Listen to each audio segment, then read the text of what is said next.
que lui, c'est le dernier des Mohicans. Parce que hier, quand c'était très difficile, au temps colonial, vous étiez debout.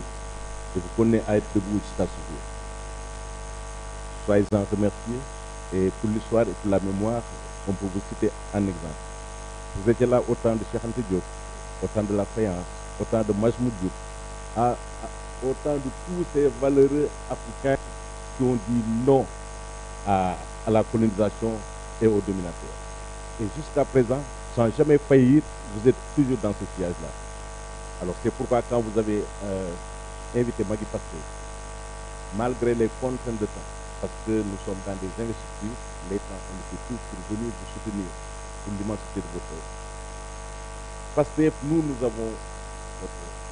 nous avons vendu un rêve, nous avons vendu un espoir qui va au-delà du Sénégal, au-delà de nos frontières. Le projet, le rêve que nous avons vendu ne doit pas faillir. Il nous appartient à tout un chacun d'être les gardiens de ce rêve et de ce projet-là. C'est pourquoi aujourd'hui, plus que jamais, nous sommes déterminés, encore une fois, pour apporter notre constitution décisive, pour que le Sénégal sorte un peu de la situation dans laquelle nous sommes liés, mais aussi pour que l'Afrique, dans son entièreté, soit dans les rampes du développement. Les pères de l'indépendance ont joué leur partition. Il nous appartient, nous, avec une nouvelle génération, une nouvelle mentalité, d'asseoir durablement des choses. Je peux ne pas conclure sans remercier M. Lo, qui a fait. Je l'ai dit tantôt, au Petit Fort, quand on était dans la salle, que lui, il m'inspire. Il m'inspire parce que quand je l'entends parler, je vois l'homme sénégalais. Parce que nous, pendant très longtemps, on a servi des valeurs. Nos grands-parents ont eu à résister face à l'invasion occidentale. Ils nous ont dominés par les armements, mais culturellement, ils ne nous ont jamais aliénés. Nous sommes restés debout. Et c'est cette manière de faire qui faisait au Sénégal, notre société, sortir des hommes de très grande valeur.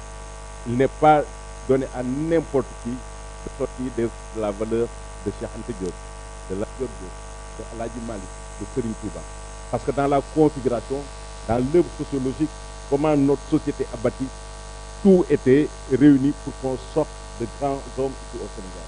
Et pendant très longtemps, les Sénégalais ont été remarquables sur le plan international. Parce que c'est la configuration de base.